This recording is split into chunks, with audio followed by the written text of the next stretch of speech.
With just 3 races left in the season, the stakes could not be higher as the greatest sim racers in the world approach the Monster Mile. Only 3 spots are left up for grabs to compete for the championship at the NASCAR Hall of Fame in Charlotte. Will one of those seats be filled tonight? We'll find out as we welcome you to Dover Motor Speedway for round 16 of the 2023 eNASCAR Coca-Cola iRacing Series.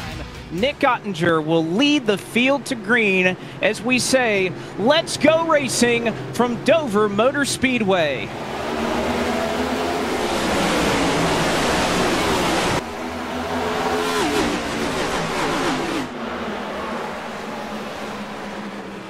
And you can see why they call it the Monster Mile. Already early on in this one, an accident involving about 7 or 8 drivers off of turn number 2. Certainly not the way you want to start. Here's the replay. I'm going to take a look here at Cody Bias. He's the highlighted driver that's down on the inside, and I think you're going to see a huge stack up as they get down into turn 1. Remember, a lot of these drivers at the back of the field did not pull a time. It looked like a little bit of contact between he and may have been the 12 of Garrett Maines. 26 laps in, Steven Wilson trying to chase down Nick Ottinger for second. But Alan, so far, Dylan Duval has not just taken the lead, he has driven away up to the tune of about a 1.5 seconds. Here comes a couple cars, heavy on the brakes, lap 60, dead in the middle. But here's what happens, the car spinning in pit road, hits the end of pit lane. Joey Brown, we're going to stay green as, yes, this is a difficult place to get down. He squeezes his car up into the barrels here as they try to get on pit lane. Steven Wilson is going to pit Tucker Minter as well. So the window is open and they are coming here at halfway. Ottinger staying out, but Wilson, Minter, and a couple more playoff contenders trying to make their way down to the pits. He can do whatever he wants here. Here's Steven Wilson on the tires. You can see the tire difference here, just passing a bunch of cars, even though he's a lap down. Yeah, working hard to try to gain the time back. I would say this would worry me if I was somebody that was on this tire strategy, because the speed difference, the amount of cars that these guys are going to be passing, the odds of a yellow, I think, are only increased with how many cars we saw pit. Oh, a big slide by the 10, gets a little bit loose on corner exit, and the 25 of Ottinger is going to take advantage. Are they going to contend? They are. The 10's going to drive in on his right side. This is a very difficult position for the 25, and that gets close. A battle, essentially a battle for the lead here is what we're seeing between the 2 playoff drivers. This is great.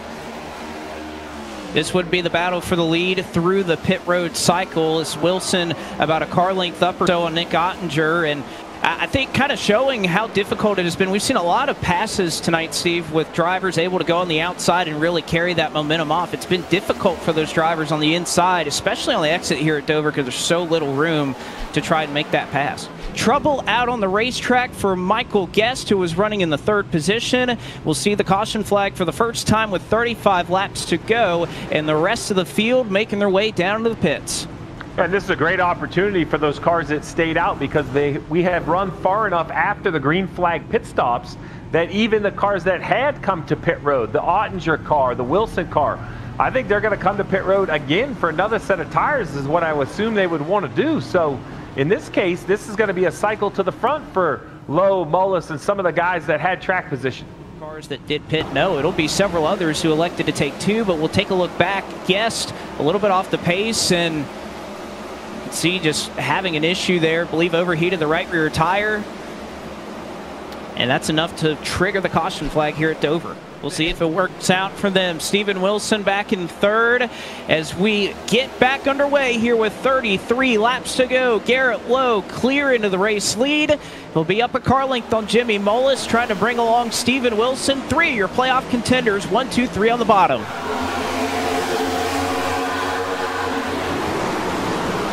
So far, so good up front. Right now, the battle for 4th is Malik Ray. Almost gets into Nick Ottinger. Ottinger trying to get back up front.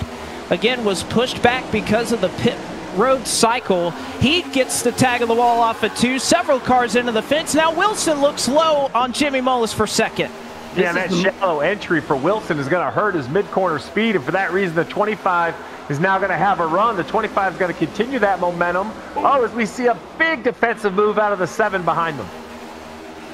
Malik Ray shuts the door on Tucker Minter, trying to move his way forward. Meanwhile, Nick Ottinger has been on it on this restart. Already up into fourth, looking high and trying to arc down low to build up a run on Steven Wilson as there's a wreck in the back of the field. Caution is out, and it is off of turn number 4 and parked down to the inside. I believe that is Michael Cozy Jr., who was spun around here on the front straightaway. Doesn't look like he hit anything too hard, although there may be a couple of playoff contenders that were involved in this one. As we'll take a look, I believe it's going to be Casey Kerwin, Bobby Zielinski. Look at the 75 of Zach Novak. Looks in the middle, 3 wide. Not sure if Femi Olot was expecting that. Zielinski gets squeezed. And hard into the wall. That's Vicente Salas. Bobby Zielinski collected a fair amount of damage as well. The circumstances of the playoffs, the race coming down with 20 to go, everything going on. Oh, big crash. Oh, trouble. That is Femi Olot into the inside wall. Malik Ray is in it as well. And again, Malik Ray was up in the 6th position when they made contact. And we'll see what happened to Malik Ray, who may have gotten tagged and try to hold it together. Look at Malik Ray in the 7. Had a vicious battle back here with Tucker Minter. Minter goes into the corner. Ray gets into the back of him, drifts up the racetrack, and there's Donovan Strauss. He has a huge run down to the inside, makes contact. Ray goes around. Novak gets a part of it as well. The Tony Kanaan Esports duo looks like they get through it unscathed, but Malik Ray, strong run, thrown out the window late as we take another look. Casey Kerwin.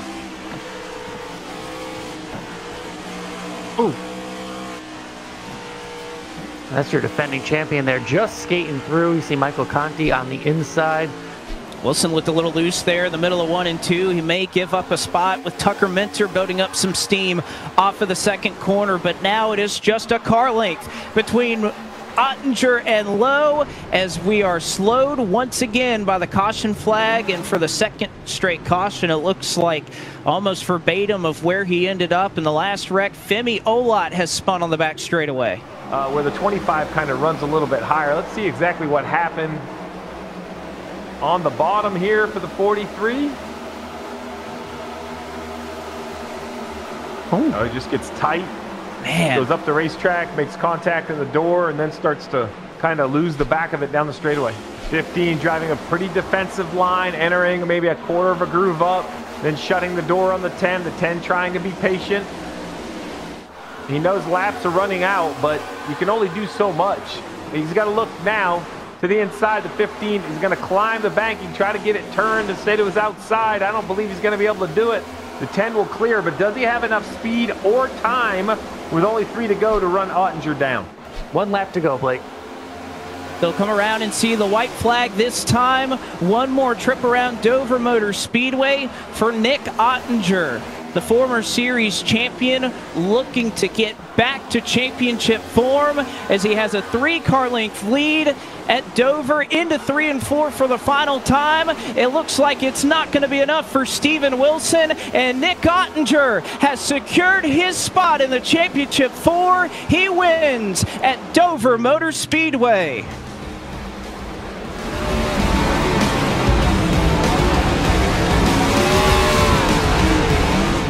First off, I have to give a huge shout out to my crew chief, Brandon Hastings, our race strategist on the 25 Logitech G team. And he adjusted the car like we needed for a short run, and it played into our favor. I was using the tires up quite a bit, obviously, at the end, but you know, you're going for a spot in the final 4. You're gonna go all out. So got to thank our supporters, Logitech G, Warren Byron Esports. I'm glad to get William a win this year. We've been knocking on that door forever.